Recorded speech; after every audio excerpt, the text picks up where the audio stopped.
ఇప్పుడు యేసు ఎక్కడున్నారమ్మా? మనం చదివిన స్టోరీలో యేసు ఎక్కడున్నారు అమ్మా?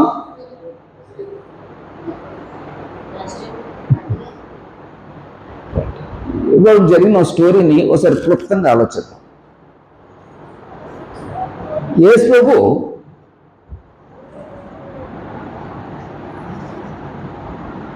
జగత్ పునాది ముందే నిర్ణయించబడినవాడు. ఎవరు నిర్ణయించారు? దేవుడు నిర్ణయించారు. ఆ తర్వాత యేసు ప్రభు ఈ లోకానికి రావాలని దేవుడు ముందుగా వాగ్దానం చేశాను. దేవుడు వాగ్దానం చేశాడు, స్త్రీ సంతానంగా పుట్టబోతాడని, అబ్రహాం సంతానం నుంచి వస్తాడని, మోషే వంటి ప్రవక్తగా వస్తాడని ఇలాగ వాగ్దానం చేశారు. ఆయన శరీరధారిగా వస్తాడని ప్రవక్తలు ప్రవచించారు.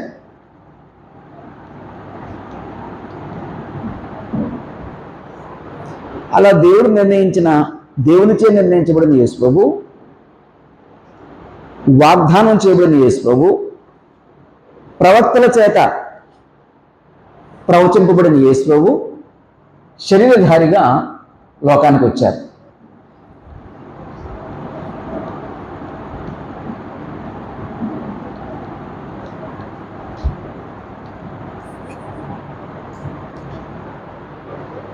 అప్పుడు మరియ గర్భాన పుట్టాలి. యేసు ప్రభు మరియ గర్భాన పడ్డాడనమాట యేసు ప్రభు. అప్పుడు యేసు ప్రభు మరియ గర్భాన జన్మించిన తర్వాత మరి యేసు ప్రభు ఎక్కడ పుట్టాలి? బేత్లెహేములో పుట్టాలి. దానికి ముందు యేసు ప్రభు జన్మించక మునుపు చాలా సంగతులు జరిగినాయి. అవన్నీ మనం ఆలోచించాం. అప్పుడు యేసు ప్రభు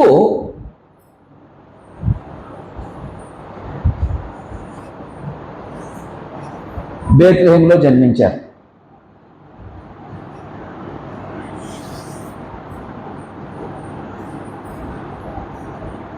బేత్లెహేములో జన్మించారు.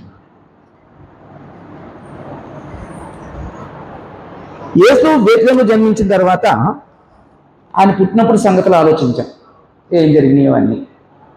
ఆ తర్వాత ఆయనకు సున్నతి చేశారు. ఎక్కడ సున్నతి చేశారమ్మా? ఆ తర్వాత యేసు ప్రభు బాల్యం అంటే సున్నతి జరిగింది, ప్రతిష్ఠ జరిగింది.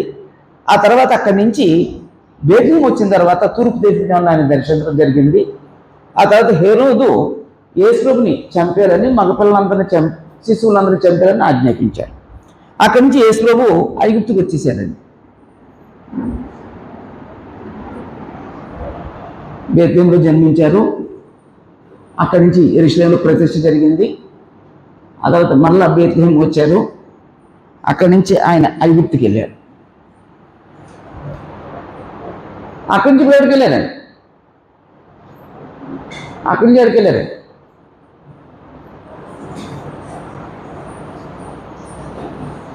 అప్పుడు దేవదూత చేత హెచ్చరించబడిన వారే అప్పుడు యేసు ప్రభు ఎక్కడికి వెళ్ళారండి? నజరేతుకి వెళ్ళారండి. అక్కడి నుంచి నజరేతుకి వచ్చేసారు. అప్పుడు ఈ నజరేతులో వచ్చిన ట్రిప్ జరిగింది. ఆ ట్రిప్ ఏంటంటే యెరూషలేములో ఏదో పండుగ జరిగింది. ఆ పండుగకు వచ్చారండి. ఆ పండుగలో యేసు ప్రభు అక్కడ ఉండిపోయారు. మరియా యోసేపులు వెళ్ళిపోయారు. వాళ్ళు వెతుక్కుంటూ మళ్ళీ వచ్చారండి. అప్పుడు నా తండ్రి పనుల మీద నేను ఉన్నాను, మీకు తెలీదా? నన్ను ఎందుకు మీరు ఎదుగుతున్నారు అన్నారు. అక్కడి నుంచి వాళ్ళు నజరేతుకి వెళ్ళిపోయారు. అప్పుడు నజరేతులో యేసు ప్రభు అప్పటికి వయసు 32 సంవత్సరాలు. అంటే యేసు ప్రభు 8వ దినాన జరిగిన సంఘటనలు, పుట్టినప్పుడు జరిగిన సంఘటనలు, 12వ ఏట జరిగిన సంఘటనలు అన్నీ ఉన్నాయి. కానీ నజరేతులో ఆయన తల్లిదండ్రుల దగ్గర ఉన్నాడు దాదాపు 18 సంవత్సరాలు. కానీ అప్పుడు స్టోరీ తెలియదండి. ఇప్పుడు ప్రస్తుతం ఆయన ఎక్కడ ఉన్నారండి? నజరేతులో ఉన్నారు. అప్పుడు నజరేతులో ఆయన ఎలా ఉన్నాడు ఒక్క మాటలో ఉంది, తల్లిదండ్రులకు లోబడి ఉన్నాడు అనే మాట ఉందండి. ఆ తర్వాత యేసు ప్రభు ఇంకేం జరిగింది ఇప్పుడు చదువుతాం. అప్పుడు ఇందులో ఈ వరకు చదివిన ఇప్పుడు ఎఫ్ పాయింట్ చదవాలి.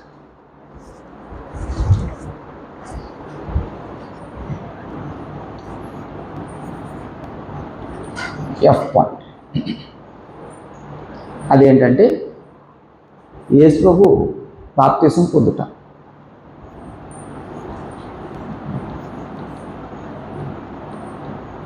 యేసుక్రీస్తు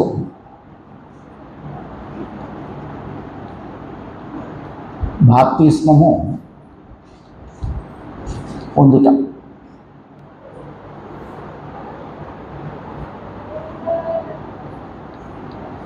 మత్తయి సువార్త 3వ అధ్యాయం 13-17 వచనాలు.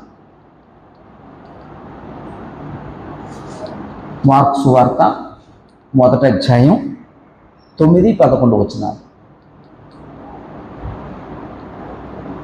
లూకా సువార్త 4వ అధ్యాయం లేదా 3వ అధ్యాయం 21-23 వచనాలు. యోహాను సువార్త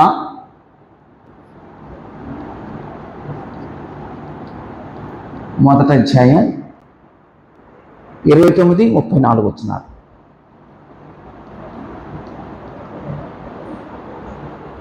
అంటే యేసు ప్రభు బాప్తిజం గురించి 4 సువార్తల్లో ఉన్నాయి.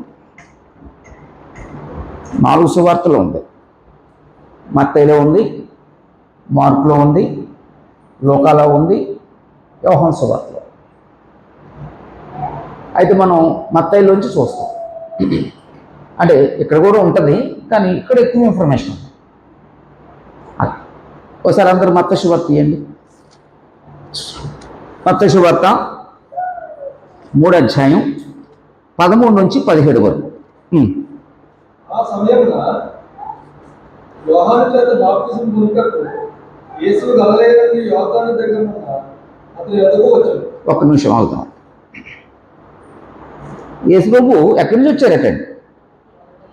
గలిలయ నుండి యోర్దాను దగ్గర ఉన్న అతని యొద్దకు వచ్చాను. గలిలయ అంటే ఏంటండి? ఇది గలిలయ అనమాట. ఈ ప్రాంతం గలిలయ. ఈ గలిలయ పట్టణంలో ఉంది నజరేతు. ఇక్కడి నుంచి ఇక్కడికి వచ్చాడండి. యోర్దాన్, ఇదంతా యోర్దానే. ఇక్కడికి వచ్చారండి యేసు. అలా అందుకే ఆ సమయమున యోహాను చేత బాప్తిసం పొందుటకు యేసు గలిలయ నుండి యోర్దాను దగ్గరున్న అతని యొద్దకు వచ్చాను. అప్పుడు ఇక్కడ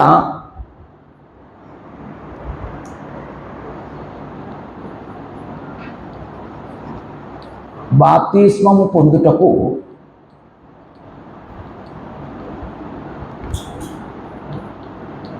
క్రీస్తు యోహాను యొద్దకు లేకపోతే యోర్దానుకు వచ్చుట.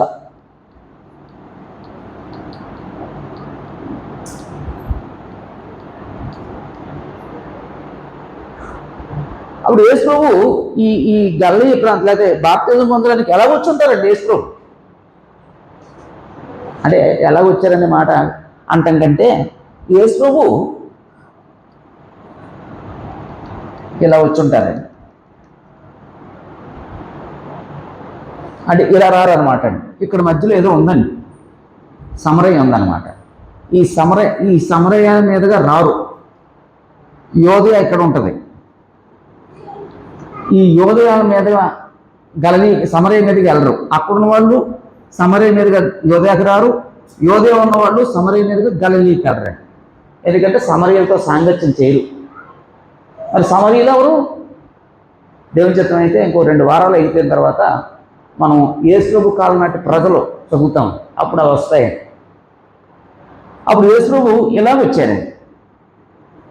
అప్పుడు ఎన్ని మైళ్ళు ప్రయాణం అండి?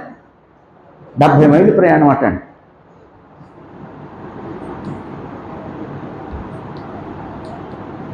డెబ్బై మైళ్ళు ప్రయాణం చేశారండి యేసుప్రభు. 70 మైళ్ళు ప్రయాణం చేశారు. అంటే 70 మైళ్ళు యేసుప్రభు ప్రయాణం చేశారంటే ఇక్కడ యేసుప్రభు మనకేం చూపించారండి మాదిరి?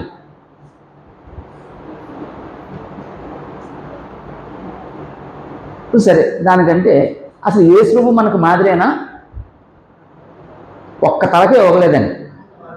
యేసుప్రభు మాదిరేనమ్మా, పోను తాను సంతోషిస్తున్నాను మాదిరి అన్నాను.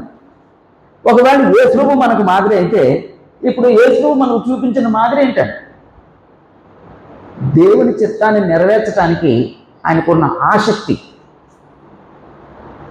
లేదా దేవుని చిత్తాన్ని నెరవేర్చడానికి జరిగించడానికి ఆయనకున్న తీవ్రత. ఎన్ని మైళ్ళు ప్రయాణం చేశారండి? 70 మైళ్ళు ప్రయాణం చేశారు. అదండి అక్కడ మనకి యేసుప్రభు చూపించే మాదిరి. అంటే ఒక వ్యక్తి దేవుని చిత్తాన్ని నెరవేర్చడానికి, దేవుని చిత్తాన్ని జరిగించడానికి, ఒక నీతి కార్యం జరిగించడానికి, ఒక దైవ కార్యం జరిగించడానికి ఎంత దూరమని వెళ్తాడు. అలా ఓకే. 2, ఎప్పుడైతే యేసుప్రభు అక్కడికి వచ్చారో యోహాను అంటున్నాడండి. అందుకు యోహాను, నేను నీ చేత బాప్తిసం పొందవలసిన వాడినై ఉండగా నీవు నా యుద్ధకు వచ్చుచున్నావా అని ఆయనను నివారింపజూచెను. బాప్తిస్మిచ్చి యోహాను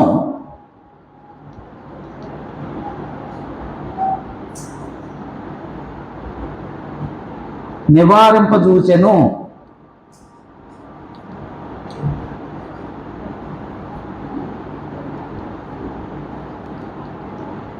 అంటే యేసుప్రభు అన్న మాట ఏంటంటే, ప్రభువా నేను నీ చేత బాప్తిసం పొందవలసిన వాడిని, నేను బాప్తిసం ఇవ్వటం ఏంటి అని నివారింపజూసాడు అన్నమాట అండి. అంటే అది జరగకుండా చూడాలనుకున్నాడు అన్నమాట.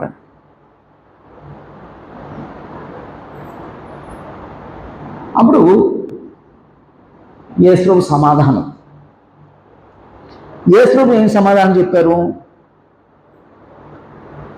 15 వచనంలో యేసు, ఇప్పటికి కానిమ్మో నీతి యావత్తు ఇలాగ నెరవేర్చుటకు మనకు తగినదని అతనికి ఉత్తరం ఇచ్చెను.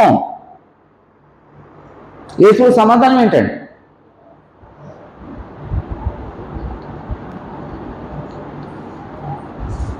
నీతి యావత్తు ఎలాగో నెరవేర్చుట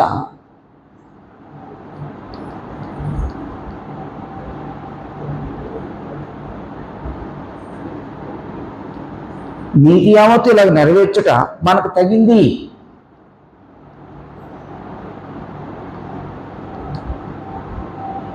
అంటే యేసుప్రభు ఏమన్నారంటే, సరే నేను నీ చేత బాప్తిసం పొందక్కర్లేదు, నువ్వు నా చేత బాప్తిసం పొందవలసిన వాడివే, రైటే, కరెక్టే. ఇప్పటికి కానీ, ఎందుకు ఇప్పటికి కానీ అంటే నీతి యావత్తు ఇలాగ నెరవేర్చట మనకు తగింది. అంటే ఇక్కడ బాప్తిస్మం పొందటం నీతి కార్యం, బాప్తిసం పొందటం నీతి కార్యం. ఆ నీతి కార్యం నెరవేర్చటం మనకు తగింది. అందుకే ఎవరు కూడా బాప్తిసాన్ని నిరాకరించకూడదండి, బాప్తిసాన్ని నిరాకరించకూడదు. నీతి యావత్తు అది ఇలాగ నెరవేర్చబడాలి. ఇక్కడ 2 సంగతులు ఆలోచిద్దాం.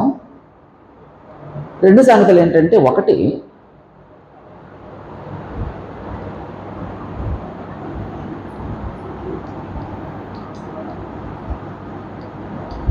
యేసుక్రీస్తు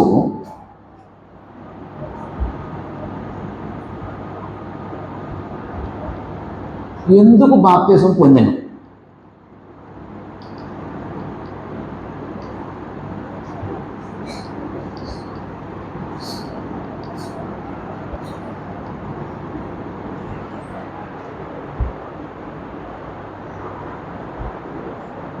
విజయ్, అసలు బాప్తిజం ఎందుకు పొందాలి మనం? దేవుని కుమారులు ఉండటానికా అవటానికా? అసలు మనం ఎందుకు బాప్తిజం పొందాలి? మిమ్మల్ని సార్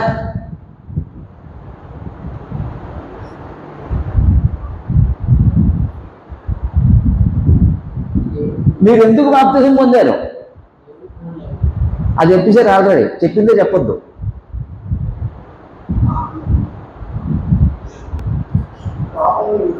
పాపం నుంచి విడుదల పొందటానికి. ఎందుకు బాప్తిజం పొందాలని? దేవుని రాజ్యంలో ప్రవేశించడానికి. ఎందుకు బాప్తిజం పొందాలని? ఆ పరిశుద్ధాత్మను పొందుకోవడానికి. ఎందుకు బాప్తిజం పొందాలమ్మా? పాప క్షమాపణ కొరకు. ఎందుకు బాప్తిజం పొందాలమ్మా? రక్షించబడటానికి. ఎందుకు బాప్తిజం పొందాలమ్మా? కొత్త జన్మ పొందటానికి. సరే, ఇది మనకు సంబంధించి. అసలు యేసు ప్రభువుకు సంబంధించి అసలు యేసు ప్రభు ఎందుకు పొందాలి అని పాపనా? మరి ఎందుకు పొందాలండి?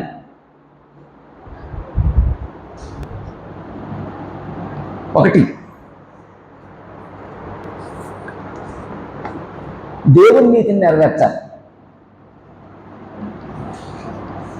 దేవుని నీతిని నెరవేర్చుటం అంటే బాప్తిజం పొందటం దేవుని నీతి. ఆ నీతి అందరూ నెరవేర్చాలి.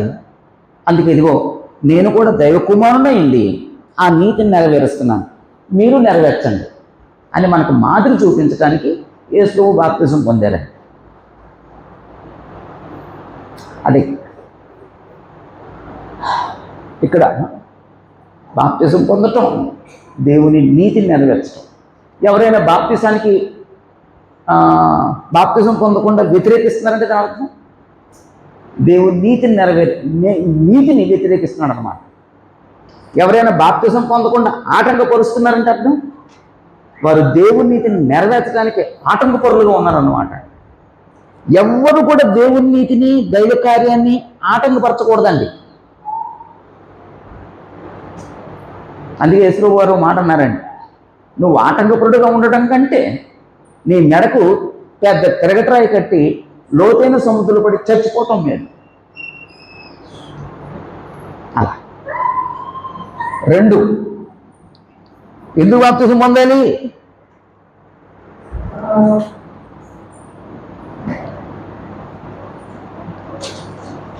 పరిశుద్ధాత్మ చేత అభిషేకించబడటానికి.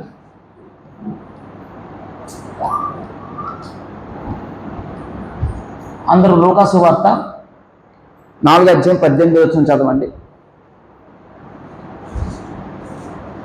లూకా 4:18.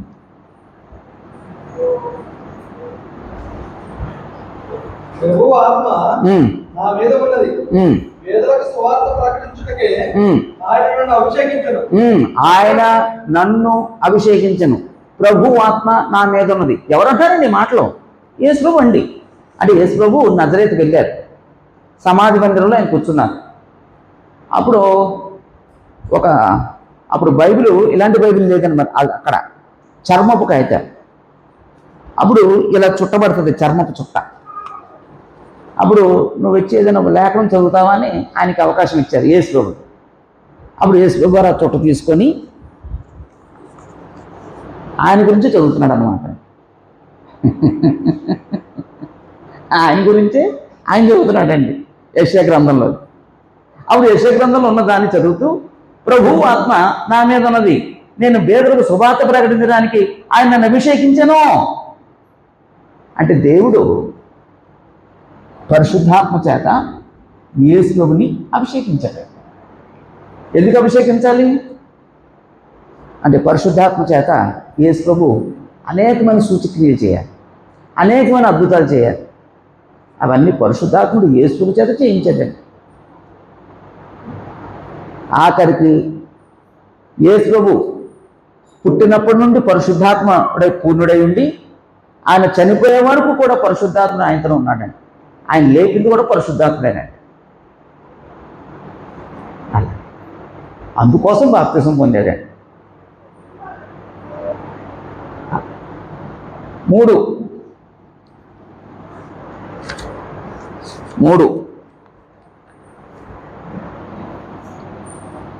బాప్తిస్మిచ్చి యోహానుకు బయలుపరచుటకు.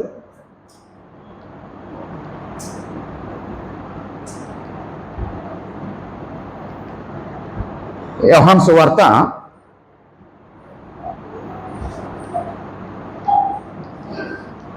1వ అధ్యాయం 31 నుంచి 34 వరకు వేసేసుకోండి. మనం చదువుతారు ఎవరైనా? అంటే అక్కడ యోహాను అంటాడండి, ఈ యేసు ఎవరో నాకు తెలియదు, కానీ నువ్వు బాప్తిసం ఇచ్చినప్పుడు పరిశుద్ధాత్మ ఎవరి మీదకైతే వస్తున్నాడో ఆయనే క్రీస్తు అని నీకు తిరిగిపరచబడుతుంది అని దేవుడు బుద్ధిగానే యోహానుకు చెప్పాడట. కనుక యేసుప్రభు యోహాను చేత ఎందుకు బాప్తిసం పొందారంటే యోహానుకు బయలుపరచబడాలి. ఏమని బయలుపరచబడాలి? ఈయన మెస్సయ్యా, ఈయన దేవుని కుమారుడు. బయలుపరచబడి ఈ యోహాను సాక్ష్యం ఇవ్వాలి, ఈ యోహాను యేసుప్రభుని పరిచయం చేయాలి. అందుకోసం యేసుప్రభు బాప్తిసం పొందారండి. ఎప్పుడైనా ఆలోచించారమ్మా యేసుప్రభుకి బాప్తిసం ఎందుకని ఎప్పుడైనా వచ్చిన ప్రశ్న? ఎప్పుడైనా వచ్చిందండి? మనకు బాప్తిసం అవసరం అండి? అవసరం అండి. యేసుప్రభుకి అవసరం అని ఎప్పుడైనా వచ్చిందా ప్రశ్న? మరి యేసుప్రభు ఎందుకు బాప్తిసం పొందారు? అలాగే కాబట్టి దేవుని నీతిని నెరవేర్చడానికి, పరిశుద్ధాత్మ చేత అభిషేకించబడటానికి బాప్తిసం ఇచ్చి యోహానుకు యేసుప్రభు దేవుని చేత పంపబడిన వాడు మెస్సయ్య అని, ఆయన దేవుని కుమారుడని ఆయనకు బయలుపరచబడాలి. అందుకోసం యేసుప్రభు బాప్తిసం పొందాడు. ఇంకో మాట చెప్తా. అసలు బాప్తిస్మము అనే మాట ఉంది కదమ్మా, అసలు బాప్తిసం అంటే ఏంటండి అమ్మా? బాప్తిసం అంటే ఏంటమ్మా? దానికి ముందు కొన్ని పదాలు రాసుకుందామండి.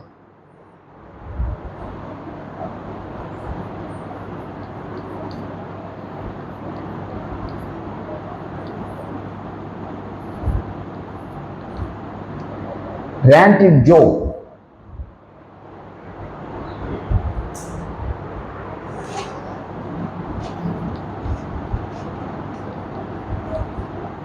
చియో,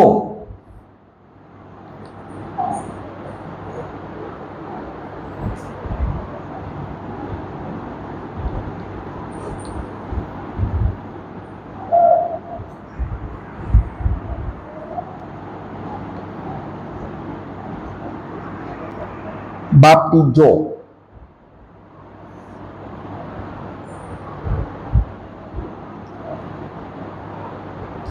ఈ 3 పదాలు బాప్తిసానికి సంబంధించి అనిపిస్తుంది.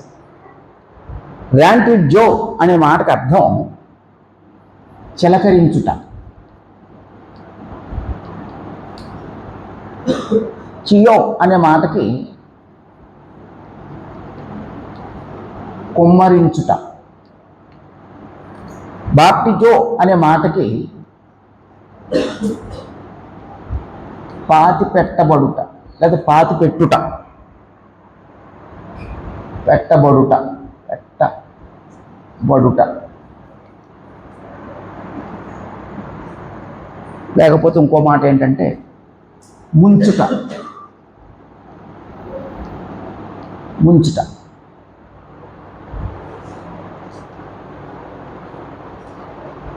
ఒకవేళ ఇది మీకు అవసరం లేకపోవచ్చు, కానీ చాలామందికి లోకానికి అవసరం అండి. ఇప్పుడు ఇందులో చిలకరింపటం, కుమ్మరించటం, ముంచటం అనే పదాలు ఉన్నాయి. ఇందులో దేని బాప్తిసం అండి అమ్మా? ఏది బాప్తిసం? చిలకరించటం బాప్తిసమా? కుమ్మరించటం బాప్తిసమా?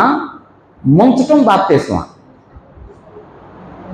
ఎవరు గట్టిగా చెప్పలేదండి. ముంచటం గ్రీకు పదం నుంచి వచ్చిన పదం బాప్టిజో, అంటే ముంచుట లేక పాతి పెట్టట. బైబిల్లో చిలకరింపు లేదండి, బైబిల్లో కుమ్మరింపు లేదండి. ఇప్పుడు మీరు ఎవరైనా చెప్పండి, బయట చిలకరింపు ఉందమ్మా, చిలకరిస్తారమ్మా, స్ట్రిక్ట్లీ అంటారండి. కుమ్మరించటం ఉంటుందమ్మా, ఓ బకెట్ తీసుకొస్తారు, లేదా ఓ చెప్పు తీసుకొస్తారు, ఒక గంగాలో తీసుకొస్తారు, అందులోంచి నీళ్ళు పోస్తారు. అది బాప్తిజం కాదండి.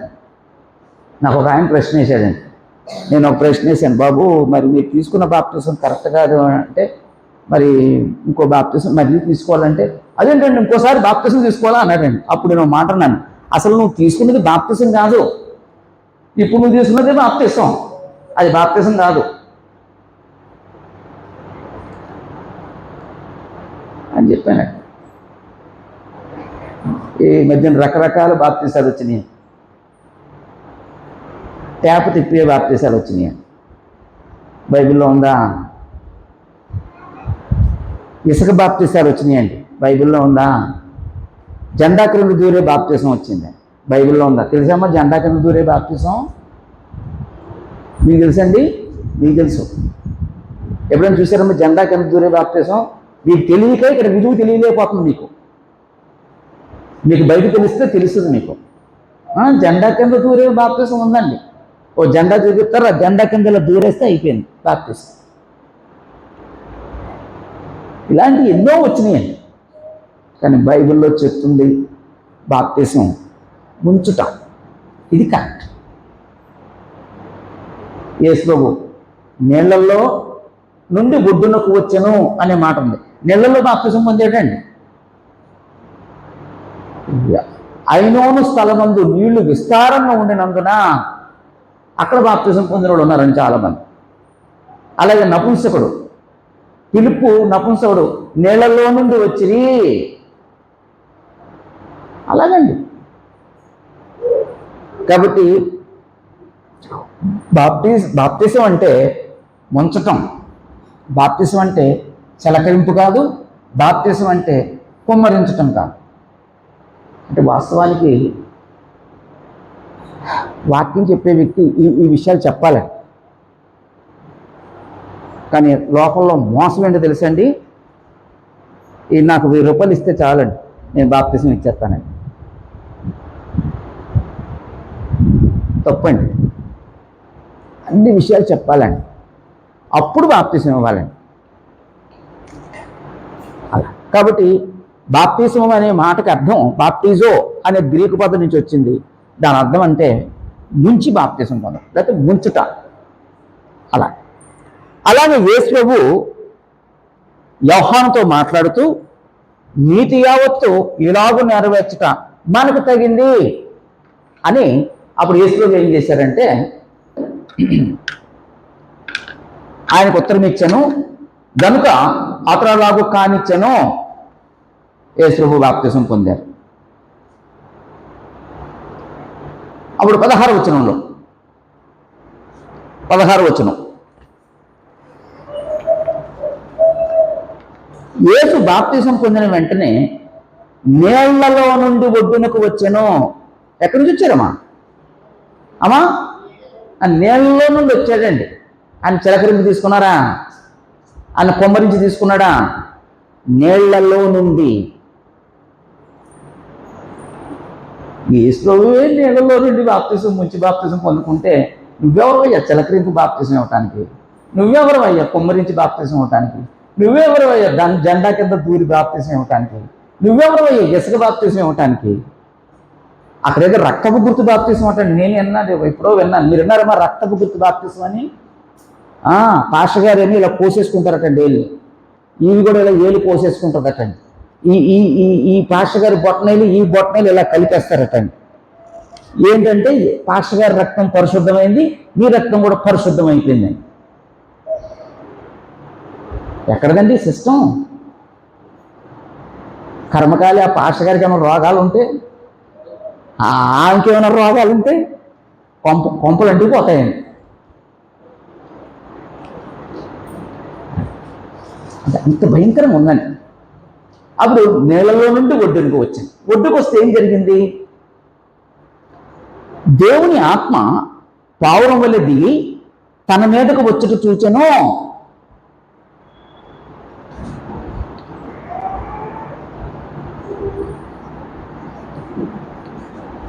దేవుని ఆత్మ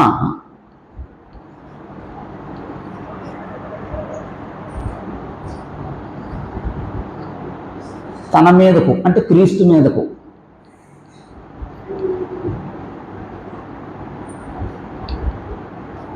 వచ్చెను.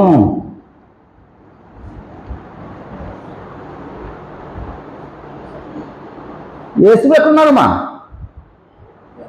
అమ్మా యేసుక్రీస్తు ఎక్కడున్నారండి?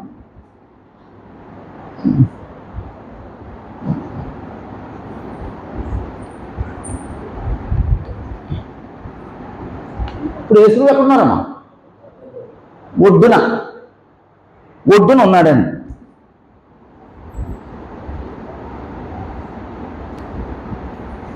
యేసుప్రభు ఒడ్డున ఉన్నాడండి. అప్పుడు యేసుప్రభు మీద ఏదో వచ్చేటట్టండి. ఎవరండి అక్కడ అన్నమాట? దేవుని ఆత్మ అన్నాడండి. దేవుని ఆత్మ అంటే ఏంటండి అమ్మా? అంటే ఇక్కడ క్లారిటీ లేదు. దేవుని ఆత్మ ఉంది, అక్కడ పరిశుద్ధాత్మ లేదుగా.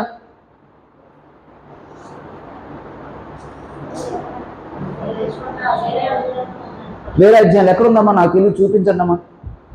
మార్క్సు వార్త చూపించద్దు, మొదటి అధ్యాయం చూపించద్దు, 9:11 నుంచి చూపించద్దు, లూకాసు వార్త చూపించద్దు, 3వ అధ్యాయం చూపించద్దు.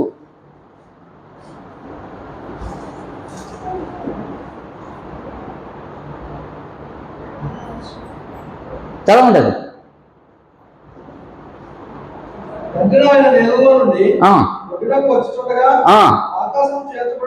ఆకాశము చేల్చబడుటయు. ఇక్కడ దేవునాత్మని మత్తయి వార్తలో చెప్పాడు, మార్కులో, లోకాలో పరిశుద్ధాత్మ. దేవునాత్మ అంటే ఎవరండి? పరిశుద్ధాత్మ.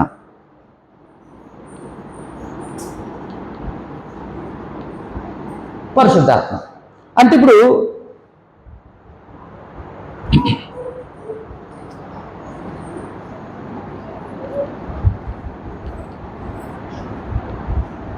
పరిశుద్ధాత్మ ఎవరి మీదకి వచ్చాడండి? యేసుడి మీదకి వచ్చాడండి. అప్పుడు యోహానికి తెలిసిందనమాట అండి, బయలుపరచబడింది. ఏమని బయలుపరచబడింది? ఆయన మెస్సయ్య, ఆయన దేవుని కుమారుడు. 2, యేసుప్రభు పరిశుద్ధాత్మ చేత అనేక కార్యాలు చేయాలి, సూచక్రియలు చేయాలి, మహత్కార్యాలు చేయాలి, అద్భుతాలు చేయాలి. అందుకు పరిశుద్ధాత్మను పొందాడు. అలా పరిశుద్ధాత్మను పొందాడు. అప్పుడు 17వ వచనం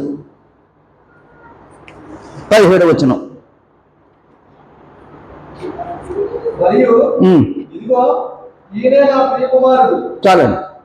మరి ఇదిగో ఈయన నా ప్రియకుమారుడు, ఈయన యందు నేను ఆనందించుచున్నానని ఒక శబ్దము ఆకాశము నుండి వచ్చెను. 5, ఆకాశము నుండి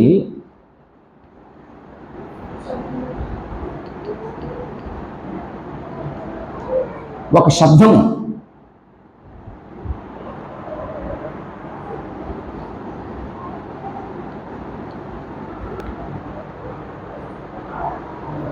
ఆకాశం నుంచి ఒక శబ్దం వచ్చిందండి.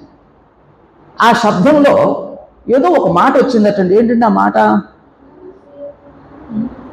ఇదిగో ఈయన నా ప్రియకుమారుడు, ఈయన యందు నేను ఆనందించుచున్నాను అని ఒక శబ్దం ఆకాశం నుండి వచ్చాను. ఆకాశం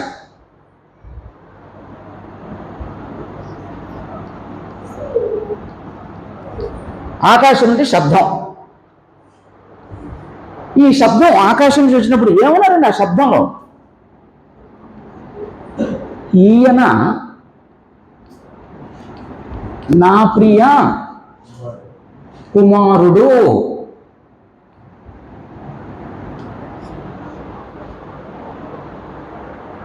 ఈయన యందు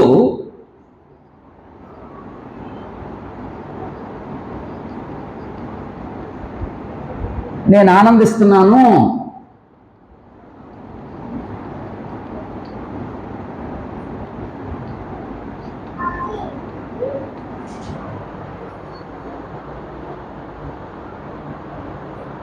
ఇక్కడ జాగ్రత్తగా గమనించండి. భూమి మీద ఎవరు ఉన్నారమ్మా? యేసుప్రభు ఉన్నారు. ఈ యేసుప్రభు మీదకి ఎవరు వచ్చారండి? పరిశుద్ధాత్ముడు వచ్చారు. మరి ఆకాశం నుంచి శబ్దం ఎవరిదండి?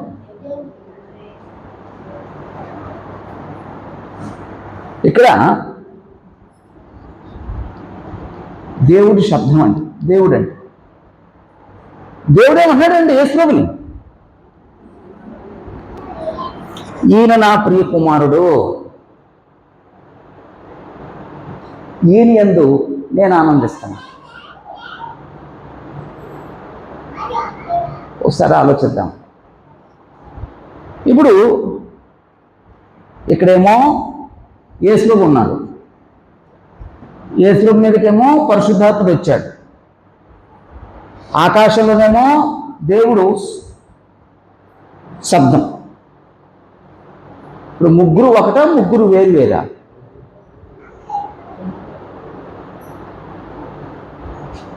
కానీ లోకానికి చాలా మందికి తెలియదండి.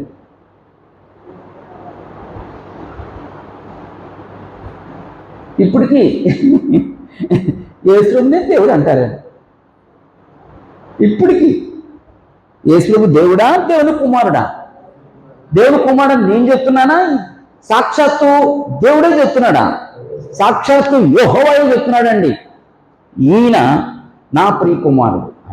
నువ్వెవరు కాదంటానికి? మనమెవరు కాదంటానికి? ఇప్పుడు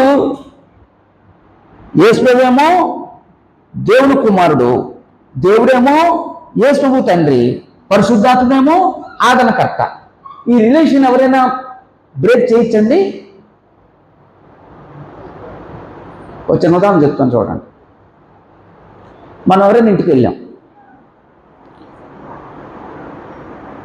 ఇంటికి వెళ్ళిన తర్వాత అక్కడ కొన్ని ఇప్పుడంటే ఫోటోలు లేవండి. ఒకప్పుడు ఫోటోలు ఉండేయండి, వాళ్ళ తాతగారిది, ముత్తాతది, మా అమ్మది అందరూ ఉండేయండి. ఇప్పుడు అక్కడ ఫోటోలు లేవండి. ఏమైనా సెల్ ఫోన్లో ఉన్నాయేమో, లేకపోతే కంప్యూటర్లో పెట్టేస్తున్నారేమో. అప్పుడు ఉండేవి. అప్పుడు చూపించి ఐడెంటిఫై చేయమనేవారు. అప్పుడు వచ్చి ఈయనెవర్రా? తాత. ఇదెవర్రా? మా అమ్మ. ఇదెవర్రా? అమ్మమ్మ.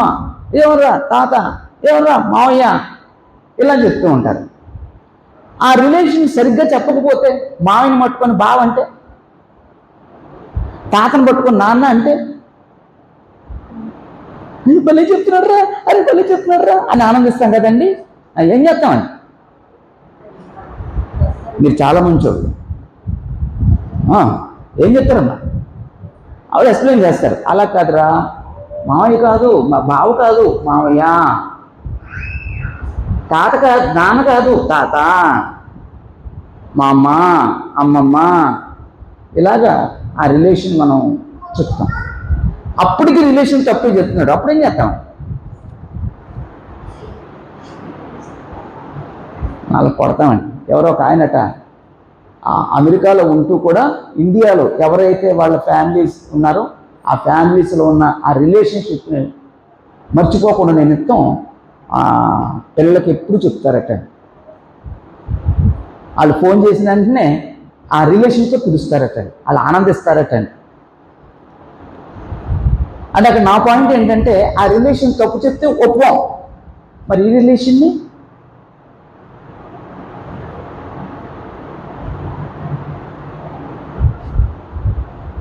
అదండి నా వేదన. అర్థమైందమ్మా?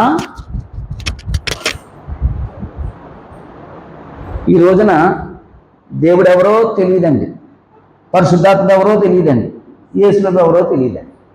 అలాగే రిలేషన్ కొనసాగుతుంది.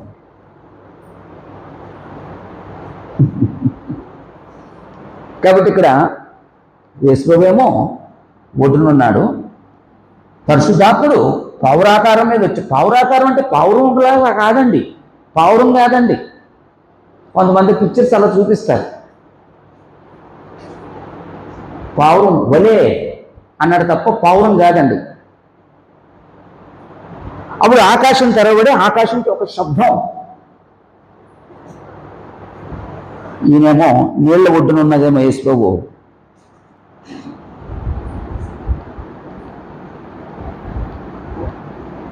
పావురాకారంలో వచ్చిందేమో పరిశుద్ధాత్ముడు, ఆకాశం నుంచి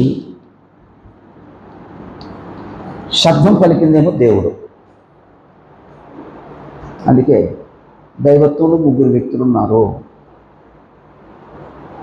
అలా ఆ రిలేషన్ మనం మార్చకూడదని, యేసులోకి దేవుణ్ణి ఆపాదించకూడదని, దేవునికి యేసులోని ఆపాదించకూడదు, పరిశుద్ధాత్మ యేసులోని ఆపాదించకూడదు.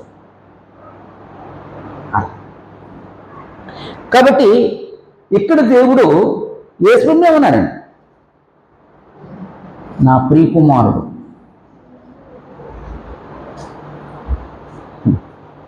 నా ప్రియకుమారుడు. ఎలాంటి కుమారుడు ఎట్టండి అమ్మా? ఎలాంటి కుమారుడు? అదే ప్రియకుమారుడే. ఎలాంటి కుమారుడు? దేవుడు ఆనందించే కుమారుడు.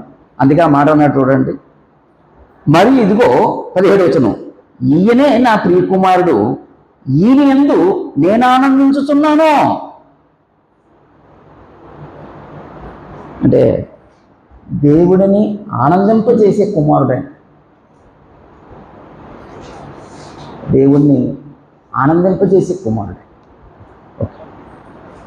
ఇక్కడ యేసు బాప్తిసం పొందారు. యేసు బాప్తిసం పొందినప్పుడు వయసు ఎంతండి అమ్మా? 30వ ఏటమ్మా? ఎక్కడ ఉందా మాట 30వ ఏట అని? యేసు బాప్తిసం పొందినప్పుడు 30వ ఏట నేను ఉందా?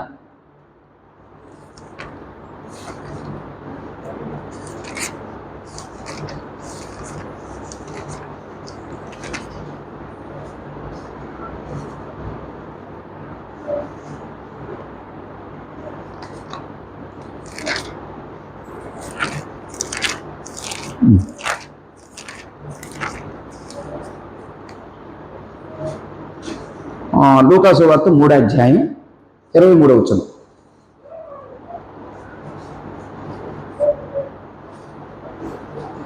యేసు బోధక మొదలుపెట్టినప్పుడు ఆయన దాదాపు 30 ఏళ్ల ఏడు గలవాడు. అంటే బాప్తిసం పొందిన వెంటనే ఆ తర్వాత యేసు ప్రభు పరిచర్య స్టార్ట్ అయింది. అప్పటికి 30వ ఏట అండి. దానికి ముందు శోధన జరుగుతుంది. అప్పటికి 38. అంటే యేసు ప్రభు 30వ ఏట బాప్తిసం పొందారు. అలా ఓకే. ఇప్పుడు యేసు ప్రభు బాప్తిసం పొందారు. ఆ సంఘటన 4 సువార్తల్లో కూడా ఉంది. అప్పుడు 4 సువార్తల్ని మనం ఎలా చూడాలంటే, ఒక చాట చెప్పిన సంగతి మరొక చాట ఉండకపోవచ్చు. ఇప్పుడు ఇక్కడ దేవుని ఆత్మ అన్నాడు, కానీ ఇక్కడికి వచ్చేసరికి పరిశుద్ధాత్మ. అలాగే ఇప్పుడు యేసు ప్రభుకి బాప్తిసం ఇవ్వాలి. అది యేసు ప్రభుకి బాప్తిసం యోహాను ద్వారా ఇవ్వాలని ఎలాగ జరిగింది అది? అప్పుడు యోహాను సువార్త దగ్గర రావాలి. దేవుడే చెప్పాడు అనమాట, నువ్వు యేసు ప్రభుకి బాప్తిసం ఇవ్వాలి, అందుకే నేను నిన్ను పంపుతున్నాను. అలాగండి సువార్తల సమన్వయం చేయటం. అలా చదువుకోవాలి. అలా చదవగలిగిన రోజున అద్భుతమైన సమాచారం ఉంటుంది. యాక్చువల్గా మనకు బైబిల్ చదవటం అంటే ఏదో నామకార్థంగా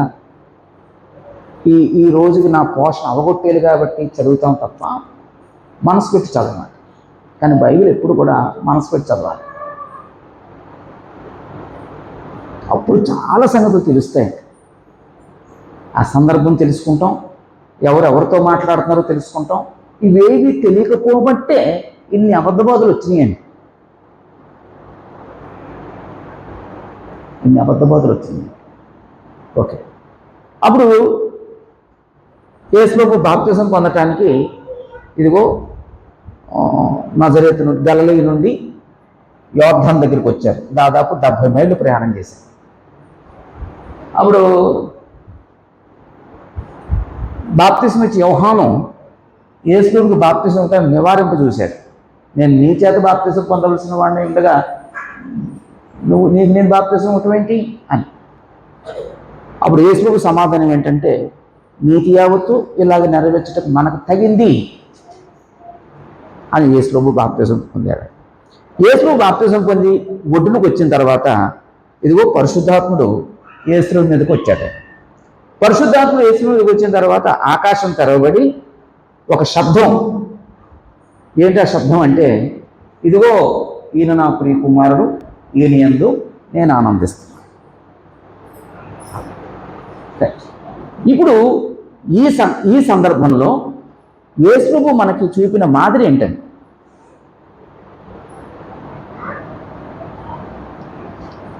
క్రీస్తు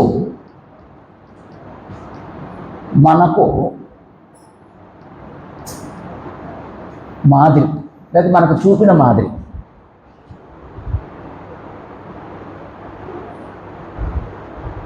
యేసు మనకి ఏం మాదిరి చూపించాడు?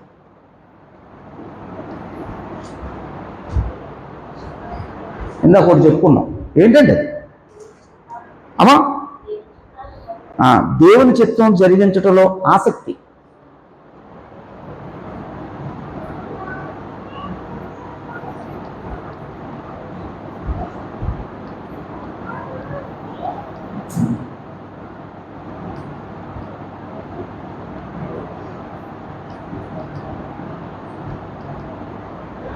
యేసు దేవుని చిత్తాన్ని జరిగించడంలో ఆయన మనకి, నేను ఇంత ఆసక్తిగా ఉన్నాను, మీరు ఆసక్తిగా ఉండండి అని మాదిరి చూపించారు.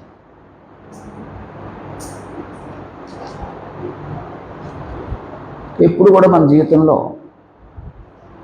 రెండు చిత్తాలు ఎప్పుడు మన జీవితంలో నెరవేరుతూ అది ఉంటుందండి.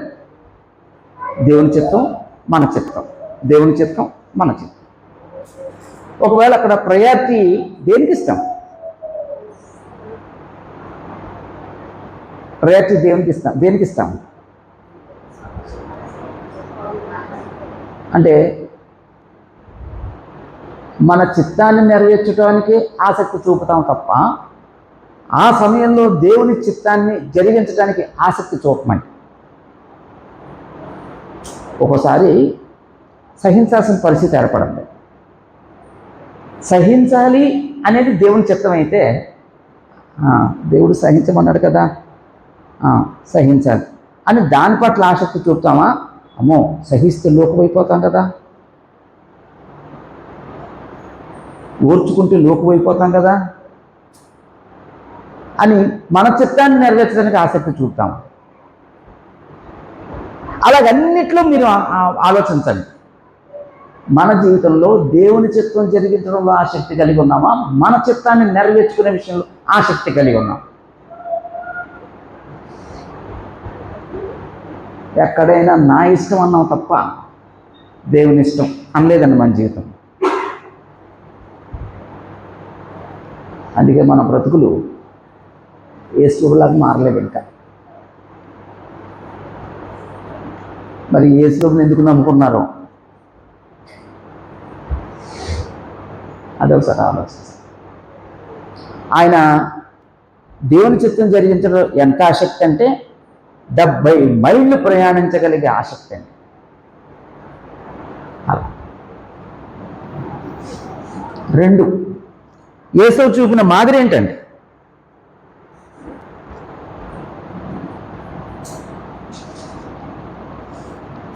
నీతి కార్యం జరిగించుటలో తీవ్రత.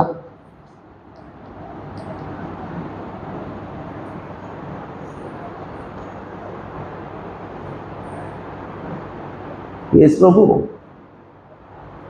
బాప్తిసం పొందటం నీతి. ఆ నీతిని జరిగించే విషయంలో ఎంత తీవ్రంగా ఉన్నాడండి.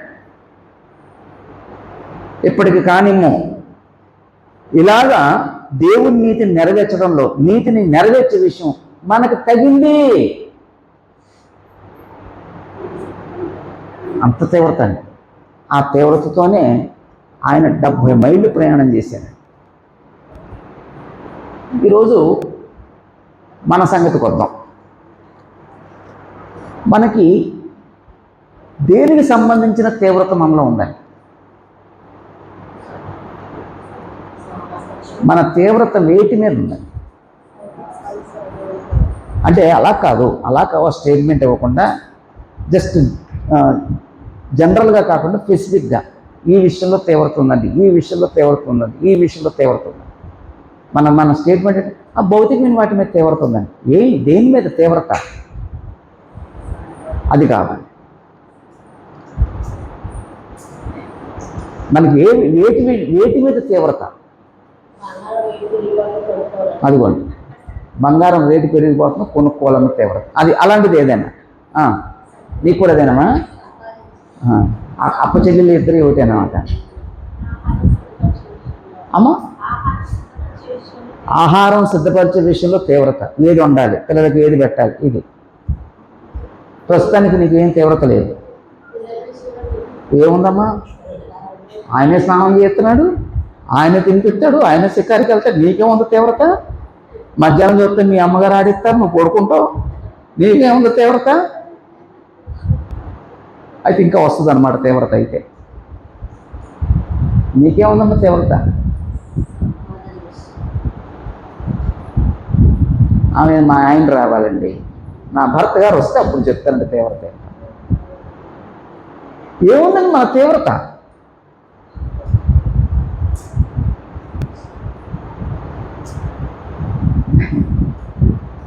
ఆరోగ్య విషయంలో తీవ్రంగా బ్రతుకుతున్నామండి, ఆహార విషయంలో తీవ్రంగా బ్రతుకుతున్నామండి, సంపాదన విషయంలో తీవ్రంగా బ్రతుకుతున్నామండి, భౌతికంగా స్థాయిలు పెంచుకునే విషయంలో తీవ్రంగా బ్రతుకుతున్నామండి, అన్నిటికీ తీవ్రంగానే బ్రతుకుతున్నామండి.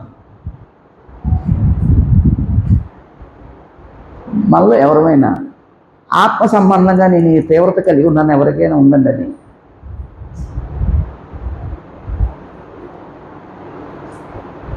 ఎక్కడో బైబిల్లో ఉందండి, ఆత్మయందు తీవ్రత గలవారే. రోమపత్రిక 2వ అధ్యాయంలో ఆ మాట ఉంది. నేను ప్రార్థన చేసుకోవాలన్న తీవ్రత ఉందా, నేను బైబిల్ చదవాలన్న తీవ్రత ఉందా, నేను ఉపవాసం ఉండాలన్న తీవ్రత ఉందా, నేను ప్రతి బుధవారం బైబిల్ క్లాసుకి అటెండ్ అవ్వాలన్న తీవ్రత ఉందా, నేను వాక్యం బాగా వినాలి అన్న తీవ్రత ఉందా, ఆరాధనకి మానకుండా రావాలన్న తీవ్రత ఉందా. ఆ తీవ్రత లేదండి. సోదరు అన్నట్టుగా ఒక విషయం ఏంటంటే, భౌతిక విషయాల మీద ఉన్న తీవ్రత ఆత్మ సంగతుల మీద తీవ్రత లేదండి. మరి అది ఎప్పుడు పోద్దో తెలియదండి. అంటే నాకు అనిపిస్తుంది ఒకసారి ఎంత ఇన్ఫర్మేషన్ కూడా మనకి తీవ్రత లేకుండా చేద్దామనిపిస్తుంది.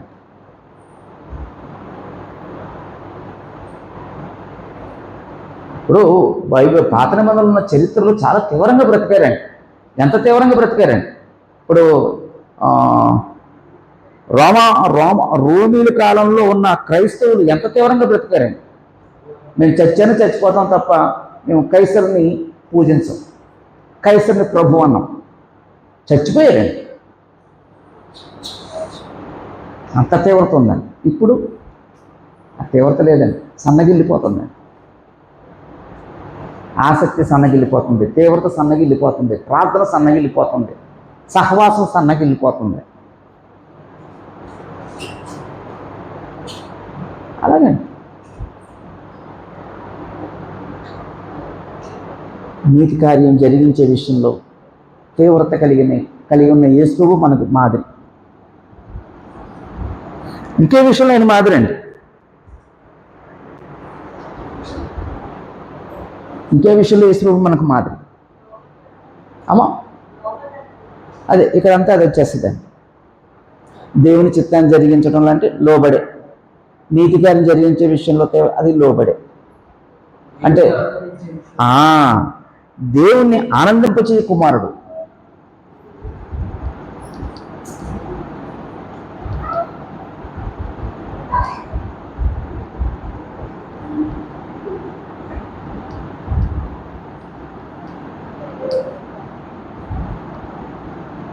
దేవుణ్ణి ఆనందింపచే కుమారుడు.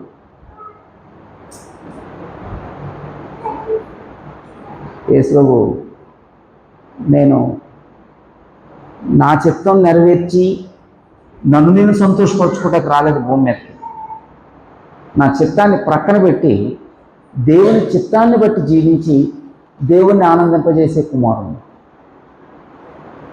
ఎంత ఆనందింపజేసి కుమారుడు అంటే, తండ్రి నీకు ఇష్టమైతే ఈ గిన్నె నా ఎదురు నుండి తొలగించు, అయినను నా ఇష్ట ప్రకారం కాదు నీ చిత్తమే సిద్ధించును గాక.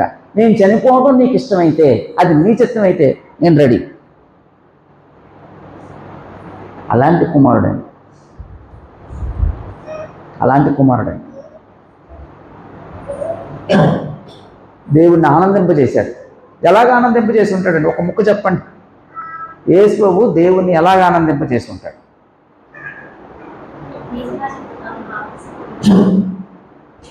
ఎలాగ ఆనందింపజేశాడు అంటే, ఎలాగ ఆనందింపజేశాడంటే ఒక ముక్క చెప్తానండి. దేవుణ్ణి అన్ని సందర్భాల్లో గౌరవించి. యేసు ప్రభుకి దేవుడు అంటే ఎంత గౌరవం అంటే, ఆయన నువ్వు ఈ లోకానికి వెళ్ళాలి, ఒక సామాన్యమైన కుటుంబంలో పుట్టాలంటే, అలాగే తండ్రి గారు. ఎందుకనండి దేవుడు అంటే అంత గౌరవం అండి. నువ్వు పశువుల పక్కలో పుట్టాలి, అలాగే తండ్రి గారు.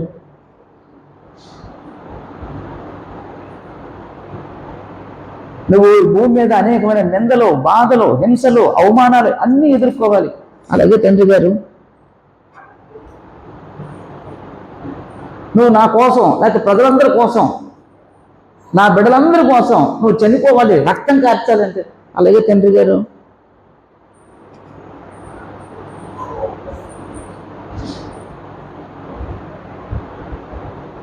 అంటే దేవుడు అంటే అంత గౌరవం అండి. యేసు ప్రభుకి అంత గౌరవం. అందుకే దేవుణ్ణి ఆనందింపజేసినటువంటి కుమారుడుగా ఉన్నాడండి. దేవునికి ప్రియకుమారుడుగా ఉన్నాడండి. అప్పుడు మన దగ్గరికి వస్తే, మన జీవితంలో దేవుడంటే గౌరవం ఉన్న వ్యక్తి అయితే ఎవరిని ఆనందింపజేస్తాం? దేవుణ్ణి ఆనందింపజేస్తాం. దేవుడంటే గౌరవం లేని వ్యక్తి అయితే దేవుణ్ణి ఏం చేస్తాం? దుఃఖాన్ని పుట్టిస్తాం. దేవుడంటే గౌరవం ఉన్న వ్యక్తి అయితే ఆరాధనకు లేటుగా రావు. దేవుడంటే గౌరవం లేని వ్యక్తి లేటుగా వస్తాడు. అంతేనండి.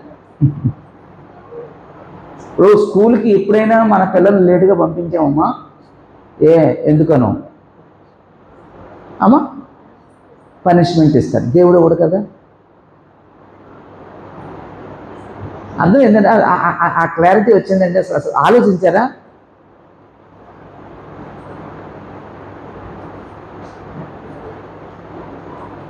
కానీ దేవుని దగ్గరికి మాత్రం లేట్గా వస్తాం. అంటే దేవుడు అంటే గౌరవం లేదు, దేవుడు అంటే భయం లేదు. ఎప్పుడు కూడా మన జీవితంలో అగౌరవంగా ఉండే పరిస్థితులు మన జీవితంలోకి ఎప్పుడు రాకూడదండి దేవుడు అంటే. అలా. అప్పుడు ఇంకో మాట, అప్పుడు దేవుని గౌరవించిన వ్యక్తి ఇంకెవరిని గౌరవిస్తాడండి? తండ్రిని గౌరవిస్తాడండి, భర్తను గౌరవిస్తాడండి, సహోదరుని గౌరవిస్తాడండి. ఈరోజు చాలామందికి దేవుడు అంటే గౌరవం లేదు, తండ్రి అంటే గౌరవం లేదు, కుటుంబం అంటే గౌరవం లేదు, భర్త అంటే గౌరవం లేదు, తోటి సహోదరులు అంటే గౌరవం లేదండి. ఆ గౌరవంతోనే బ్రతుకుతున్నామండి, ఆ గౌరవంతోనే బ్రతుకుతున్నామండి. యేసు ప్రభు దేవుడంటే గౌరవంతో బ్రతికాడు కాబట్టి ఆయన దేవుడు ఆనందింపజేసే కుమారుడు అయ్యాడు.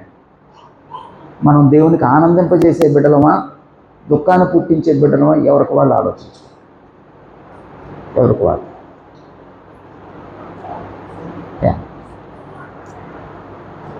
నాలుగు, యేసు చూపిన మాదిరి ఏంటండి? ఇంకోటి,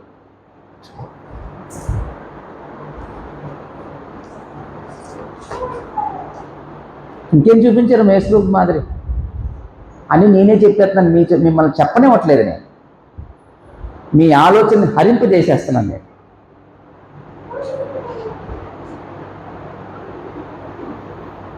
ఎవరు మాట్లాడారు?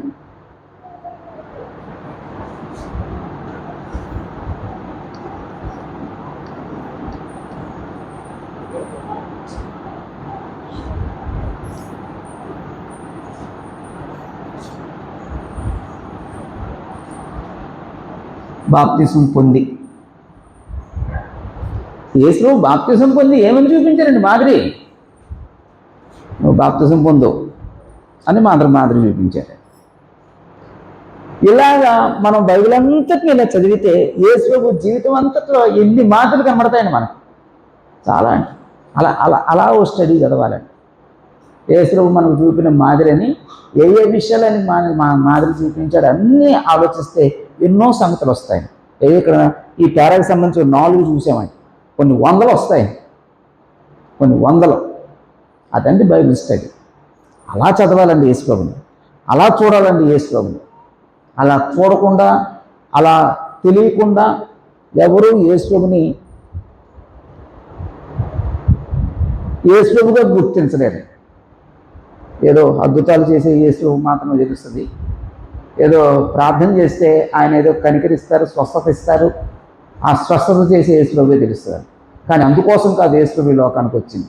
యేసుప్రభు లోకానికి పంపింది ఇలాంటి యేసుప్రభుని నువ్వు ఎరగాలని. అప్పుడే నీకు నిత్య జీవం. అలా అప్పుడు యేసుప్రభు బాప్తిజం పొందిన తర్వాత ఇక్కడే శోధించబడతారండి సాతాను చేత, అపవాది చేత శోధించబడతారు. దేవుని చిత్తం అయితే వచ్చే బుధవారం యేసుప్రభు సాతాను చేత ఎలా శోధించబడ్డారు, ఎందుకు శోధించబడ్డారు, శోధించడానికి ఎవరెవరు యేసుప్రభుని శోధించడానికి పాత్రలు వహించారు, ఆ శోధన యేసుప్రభు ఎలా జయించారు, అక్కడి నుంచి మనకి ఏంటి అనేది మనం దేవుని చిత్తం అయితే వచ్చే బుధవారం తెలుసుకుంటాం. ఆ తర్వాత యేసుప్రభు పరిచర్యలు చదవాలి. ఆ పరిచర్యలకు మునుపు యేసుప్రభు కాలం నాటి ప్రజలు అనే దేవుని చిత్తం అయితే ఆ సబ్జెక్టు చెప్పుకుందాం. ఆ తర్వాత యేసుప్రభు పరిచర్యలు చదువుతాం. ఎందుకంటే అది చెప్పుకున్న తర్వాత అప్పుడు ఈ బైబిల్లో ఇవన్నీ మనకు కనబడతాయండి. ఈ కైసరు ఎవరు, ఈ హేరోదు ఎవరు, ఈ సమరీలు ఎవరు, ఈ పరిసీలు ఎవరు, ఈ సద్దుకైలు ఎవరు, ఈ జెలోతీలు ఎవరు, ఈ సుంకర్లు ఎవరు, అలాగా. అప్పుడు ఇది మనకు అవగాహన ఉంటే ఆ బైబిల్ని బాగా ఆనందిస్తాం. అలాగా ఆ యేసుప్రభు కాలం నాటి ప్రజలు ఎవరెవరు ఉన్నారో వాళ్ళ గురించి ఆలోచించాలి. అందరికీ వందనాలు.